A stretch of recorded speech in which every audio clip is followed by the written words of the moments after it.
En la historia, el poder y la ambición siempre dejan huellas de sangre y secretos que nadie quiere recordar. Imperios que cayeron, familias que traicionaron al mundo, barcos que desaparecieron en la noche, y científicos que jugaron a ser dioses. Todo esto ocurrió, y lo que estás a punto de ver podría cambiar tu manera de mirar la historia, para siempre. Gengis Khan. El conquistador que unió Asia bajo su mando.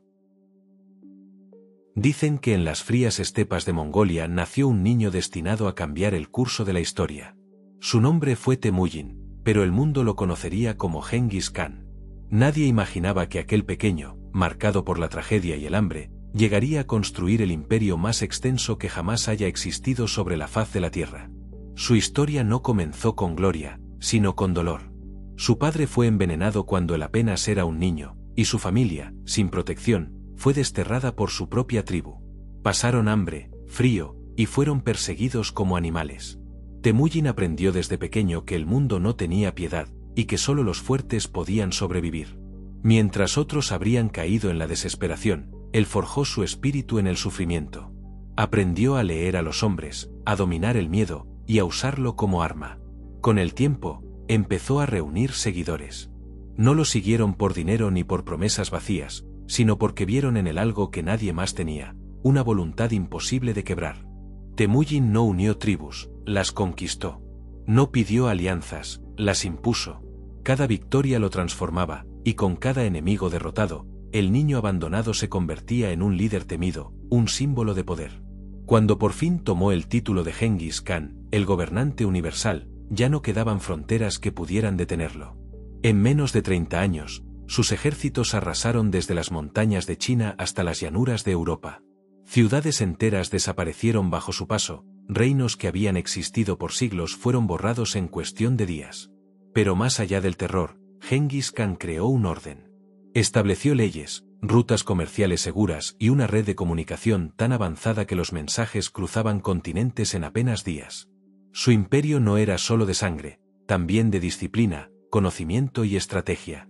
Lo más inquietante de su historia es cómo controlaba a sus enemigos. No solo ganaba batallas, los destruía psicológicamente. Mandaba falsas retiradas para atraerlos, les enviaba mensajes antes de atacarlos, prometiéndoles piedad que nunca llegaba. Cada victoria no era solo militar, era simbólica. Para muchos pueblos, Gengis Khan no era un hombre, era una fuerza de la naturaleza.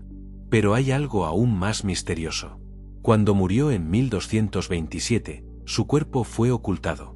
Los soldados que transportaron su ataúd mataron a todo aquel que se cruzó en el camino, y después, se dice, se quitaron la vida para mantener el secreto. Nadie sabe dónde está enterrado Gengis Khan. Algunos aseguran que su tumba está protegida por maldiciones, otros creen que yace bajo una montaña sagrada, esperando a ser descubierta. Lo cierto es que su descanso sigue siendo uno de los mayores enigmas de la historia. Y aunque pasaron siglos, su sombra aún recorre el mundo. Gengis Khan no solo conquistó tierras, conquistó el miedo, la memoria y el tiempo. Su imperio desapareció, pero su nombre sigue vivo, pronunciado con respeto y con temor. Porque quizá, en el fondo, seguimos preguntándonos si un solo hombre puede realmente someter al mundo entero, o si el mundo, de alguna forma, sigue perteneciendo a él. Los Borgia. La familia que corrompió a Dios. En el corazón de Roma, donde la fe debía ser sagrada, nació una familia que convirtió la religión en un juego de poder. Los Borgia. Un apellido que aún hoy resuena entre el escándalo y la fascinación, una dinastía que gobernó la Iglesia como si fuera un imperio de sangre. Todo comenzó con Rodrigo Borgia, un hombre ambicioso, astuto y sin escrúpulos, que ascendió entre los muros del Vaticano con una sonrisa tan peligrosa como su mente. Supo tejer alianzas, comprar conciencias y manipular enemigos, hasta que logró lo imposible, convertirse en Papa Alejandro V, el representante de Dios en la tierra, aunque sus actos parecían más los de un príncipe que los de un santo. Bajo su papado, el Vaticano se transformó en un escenario de placeres, traiciones y asesinatos. Se celebraban banquetes que duraban días, se repartían cargos a cambio de oro, y las guerras se decidían con veneno y promesas rotas. Rodrigo no gobernaba solo. A su lado estaban sus hijos, Cesare, el guerrero despiadado, Lucrecia, la bella y enigmática hija que muchos acusaron de ser cómplice de sus intrigas, y Juan, cuyo asesinato aún hoy está envuelto en misterio. Cesare Borgia fue el brazo armado del poder. Un estratega brillante y brutal que inspiró incluso a Maquiavelo para escribir El Príncipe. Se decía que donde Cesare pasaba, la tierra quedaba teñida de rojo. Era el perfecto ejemplo de cómo el poder absoluto corrompe absolutamente. Su ambición no conocía límites, y su frialdad lo convertía en una sombra temida incluso por su propio padre. Lucrecia, en cambio, fue una figura envuelta en mito. La retrataron como una mujer manipuladora, experta en venenos y conspiraciones, pero también fue víctima de las decisiones políticas de su familia. Se casó 3 veces, cada matrimonio una herramienta, cada esposo un sacrificio en el tablero de poder de los Borgia. Nadie sabía si era culpable o inocente, si era una marioneta o quien movía los hilos. Pero ningún poder dura para siempre. Cuando Rodrigo Borgia murió, su imperio empezó a desmoronarse. Cesare, sin la influencia de su padre, fue traicionado, encarcelado y finalmente asesinado en batalla. Lucrecia fue obligada a alejarse del Vaticano, y los enemigos de la familia se encargaron de borrar su legado. Sin embargo, el nombre Borgia nunca desapareció. Su leyenda sobrevivió entre susurros, como un recordatorio de que incluso en la casa de Dios, el poder puede ser más fuerte que la fe. Algunos dicen que Rodrigo Borgia murió envenenado por el mismo veneno que preparó para sus enemigos. Otros, que su alma jamás descansó y que su espíritu sigue vagando por los pasillos del Vaticano. Lo cierto es que su historia marcó el fin de una era y el nacimiento de otra, la del Renacimiento, donde la belleza y la corrupción bailaban de la misma mano. Los Borgia fueron ángeles caídos, reyes sin corona, papas sin piedad. Transformaron la fe en política, el amor en arma y el pecado en costumbre. Y aunque su linaje se extinguió hace siglos, su sombra sigue viva. Porque en cada rincón donde el poder corrompe, donde la ambición mata y la moral se doblega, el eco de los Borgia aún se escucha, recordándonos que incluso en el cielo, siempre hay lugar para el infierno. El Titanic. El sueño que desafió al mar. La noche del 14 de abril de 1912, el océano Atlántico estaba en calma. Demasiado calma. El aire era frío, el cielo, claro, y las estrellas se reflejaban sobre un mar tan quieto que parecía de cristal. A bordo del barco más grande y lujoso jamás construido, miles de personas dormían confiadas. Nadie imaginaba que en cuestión de horas, aquel símbolo del progreso humano se convertiría en una tumba de acero y silencio. El RMS Titanic fue más que un barco, fue una declaración de poder. Lo llamaban el insumergible, una maravilla de la ingeniería que representaba el orgullo de una época. Tenía salones dorados, escaleras de mármol, música en vivo y camareros que servían champán a bordo de un palacio flotante. Era el sueño del hombre moderno, dominar la naturaleza, vencer al océano, y navegar con la arrogancia de quien cree que nada puede salir mal. Pero la historia siempre castiga la soberbia. El Titanic zarpó de Southampton con más de 2000 pasajeros. Algunos eran millonarios, empresarios y nobles que buscaban un viaje de lujo. Otros eran familias humildes que cruzaban el Atlántico en busca de una vida mejor. Todos compartían el mismo destino, aunque ninguno lo sabía. Esa noche, el barco navegaba a toda velocidad por una zona conocida por sus icebergs. Se habían recibido advertencias, mensajes de otros barcos que hablaban de hielo en el camino. Pero el Titanic siguió adelante. Su capitán, Edward Smith, confiaba en la fortaleza del buque. Creía que nada podría dañarlo. Y entonces, a las 11:40 de la noche, el vigía Frederick Fleet vio una sombra blanca surgir de la oscuridad. Gritó: «Iceberg, derecho al frente». El impacto fue brutal. No lo suficiente para despertar a todos los pasajeros, pero sí para sellar su destino. El iceberg abrió el casco del Titanic como si fuera papel. 5 compartimentos se inundaron de inmediato. Bastaban 4 para hundirlo. El barco que decían insumergible acababa de recibir una herida mortal. Mientras el agua helada empezaba a devorar los pisos inferiores, la tripulación intentaba mantener la calma. Pero pronto el pánico se apoderó del barco. Las órdenes eran confusas, los botes salvavidas insuficientes. El Titanic tenía capacidad para más de 2000 personas, pero solo había botes para poco más de la mitad. Y, Por decisión de la época, las mujeres y los niños primero. La orquesta siguió tocando mientras el barco se inclinaba cada vez más. Algunos cuentan que la última melodía fue Nearer, My God, Toddy, más cerca de ti, mi Dios, como si los músicos comprendieran que su destino ya estaba escrito. A las 2:20 de la madrugada, el Titanic se partió en dos y desapareció bajo el agua. En menos de 3 horas, el sueño del hombre moderno se hundió con más de 1500 vidas. El océano se tragó su arrogancia y su esperanza, dejándolo todo en un silencio gélido. Los sobrevivientes flotaban en la oscuridad, rodeados de gritos que se apagaban uno a uno. Cuando el barco Carpathia llegó horas después, solo encontró restos, cuerpos congelados y miradas perdidas. Décadas más tarde, el Titanic fue hallado a casi 4000 metros de profundidad. Sus restos descansan aún en la oscuridad del Atlántico, corroídos por el tiempo pero intactos en su mensaje, que ningún poder humano es tan grande como para desafiar al mar. Entre los escombros, los investigadores encontraron zapatos, vajillas, relojes detenidos a la hora exacta del hundimiento, como si el tiempo se hubiera congelado junto con ellos. El Titanic no fue solo una tragedia. Fue una lección.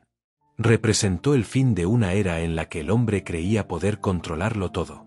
Y quizá, lo más inquietante es que aún hoy seguimos construyendo nuestros propios Titanics, creyendo que somos invencibles, olvidando que el océano y la historia siempre terminan cobrando su deuda. La peste negra. Cuando la muerte cubrió Europa.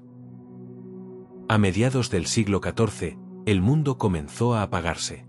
Nadie sabía por qué, pero la muerte se acercaba por el horizonte como una sombra imposible de detener. Llegaba sin aviso, viajando en barcos, en ratas, en el aire mismo. En cuestión de meses, aldeas enteras quedaron vacías, y ciudades que alguna vez rebosaban de vida se transformaron en cementerios silenciosos. Había comenzado la peste negra, la enfermedad que borró casi a la mitad de Europa.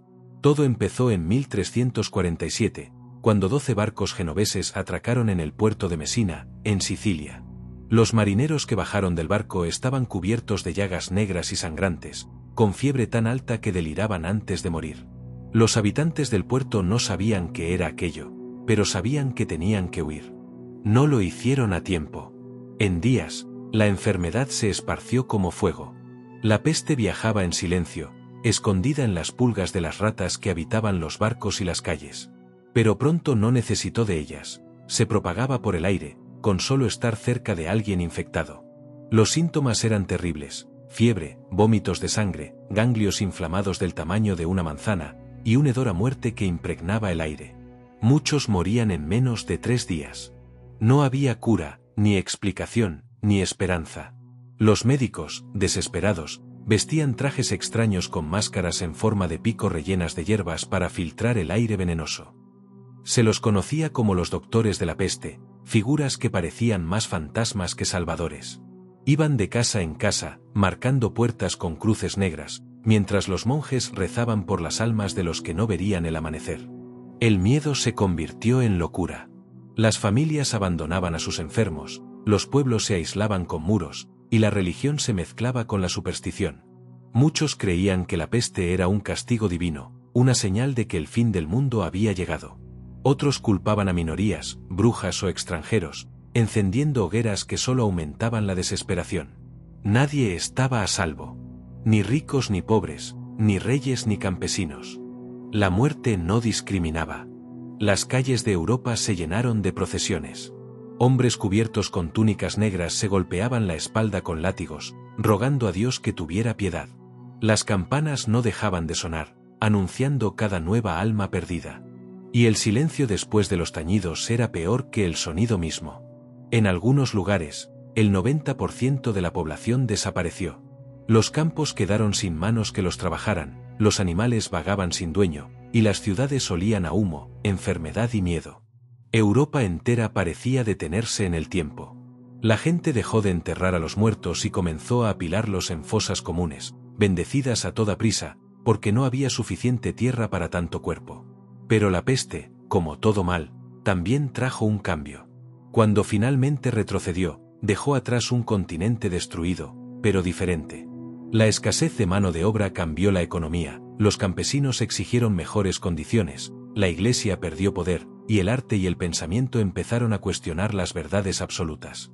Fue el principio de un nuevo mundo, aunque nació del dolor y la muerte. Nadie supo con certeza cómo terminó. Algunos pueblos se salvaron por milagro, otros desaparecieron sin dejar rastro. La enfermedad nunca se extinguió del todo. Solo se escondió, esperando. Porque incluso hoy, siglos después, se han encontrado rastros de la peste en rincones olvidados del planeta. Como si la muerte aún respirara entre nosotros, recordándonos que no hay nada más frágil que la civilización humana. La peste negra no fue solo una enfermedad. Fue una advertencia. Una lección escrita con sangre, fiebre y silencio. El recordatorio de que, cuando la humanidad se siente invencible, basta un suspiro invisible para arrodillarla ante el miedo. El Proyecto Manhattan. Cuando la ciencia creó el arma más poderosa del mundo. Durante la Segunda Guerra Mundial, mientras el mundo ardía en conflicto, un grupo de científicos trabajaba en secreto para cambiar el curso de la historia. Nadie debía saberlo, y nadie debía imaginar el poder que estaban a punto de desatar. Fue entonces cuando nació el Proyecto Manhattan, el programa que convertiría a la ciencia en el arma más mortal que la humanidad había conocido. Todo comenzó con el miedo. Los líderes de Estados Unidos temían que la Alemania nazi desarrollara primero una bomba basada en la energía nuclear. En un laboratorio secreto, escondido en Los Álamos, Nuevo México, los mejores científicos del mundo, muchos de ellos refugiados europeos, escapando del nazismo, se reunieron con un objetivo imposible: construir un arma capaz de destruir ciudades enteras. Entre ellos estaba Robert Oppenheimer, un físico brillante que pronto se convertiría en la mente detrás del proyecto, y cuya moral y ambición se verían enfrentadas a cada paso. La tarea parecía casi de ciencia ficción. Controlar la energía que mantiene unido al núcleo de los átomos, crear una reacción en cadena, manejar materiales tan radiactivos que podían matar a un hombre en segundos. Cada experimento estaba lleno de riesgo, cada cálculo, de tensión. Algunos científicos dudaban de la ética del proyecto, preguntándose si la victoria justificaría la destrucción que su invento provocaría. Pero el tiempo apremiaba y la guerra no perdonaba. En secreto, miles de trabajadores construyeron laboratorios, plantas de enriquecimiento de uranio y plutonio, y experimentaron con explosivos de una magnitud nunca antes vista. Todo estaba envuelto en un halo de misterio.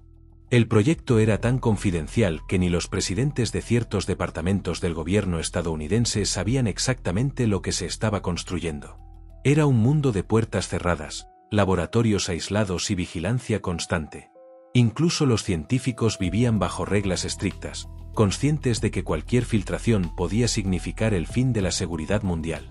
El 16 de julio de 1945, en el desierto de Nuevo México, ocurrió la primera prueba, la prueba Trinity. Una bola de fuego más brillante que el sol surgió del suelo, iluminando el cielo y derritiendo la tierra bajo sus pies. La explosión liberó una energía inimaginable, la prueba irrefutable de que habían creado la bomba atómica. Algunos científicos se quedaron en silencio, contemplando la magnitud de lo que habían hecho. Otros lloraron, sabiendo que la historia del mundo acababa de cambiar para siempre. Meses después, el poder de esta creación se desató sobre Japón. Hiroshima y luego Nagasaki quedaron envueltas en fuego y destrucción. Cientos de miles murieron al instante, y muchos más sufrieron por décadas a causa de la radiación. El Proyecto Manhattan había cumplido su propósito: terminar la guerra, sí, pero a un costo que todavía genera debate y horror. Robert Oppenheimer, mirando la explosión de Trinity, citó un antiguo texto hindú: «Ahora me he convertido en la muerte, el destructor de mundos». Esas palabras resumían la contradicción de aquel logro, un triunfo científico envuelto en culpa y devastación. La bomba cambió para siempre la manera en que el mundo entendía la guerra, la política y la responsabilidad de la ciencia. El Proyecto Manhattan no fue solo un laboratorio secreto ni un experimento físico, fue un recordatorio del poder humano y de los límites de la ambición. Mostró que el conocimiento, por más brillante que sea, puede convertirse en el arma más peligrosa cuando cae en manos equivocadas o cuando la ética se sacrifica en nombre de la victoria. Y aunque han pasado décadas, su sombra sigue presente. Cada debate sobre armas nucleares, cada tratado internacional y cada amenaza de destrucción masiva lleva el eco de aquel proyecto secreto que cambió el mundo para siempre. A lo largo de la historia, hemos visto cómo la ambición, el poder, la arrogancia y la ciencia pueden transformar el mundo. y al mismo tiempo, destruirlo. Desde Gengis Khan, que unió Asia bajo su voluntad y dejó un imperio envuelto en misterio, hasta los Borgia, cuya búsqueda de poder corrompió la propia fe, desde la soberbia humana del Titanic, que creyó ser insumergible, hasta la peste negra, que recordó al hombre lo frágil que es frente a la naturaleza, y finalmente, el Proyecto Manhattan, donde el ingenio y la ambición crearon un arma capaz de cambiar la historia para siempre. Suscríbete para que juntos sigamos explorando los secretos más oscuros, los misterios más impactantes y los momentos que realmente cambiaron la historia. Y no olvides dejar tu comentario. Queremos saber cuál de estas historias te sorprendió más, y cuál crees que podría repetirse hoy en nuestro mundo. Porque la historia no solo se cuenta, también se vive y se aprende.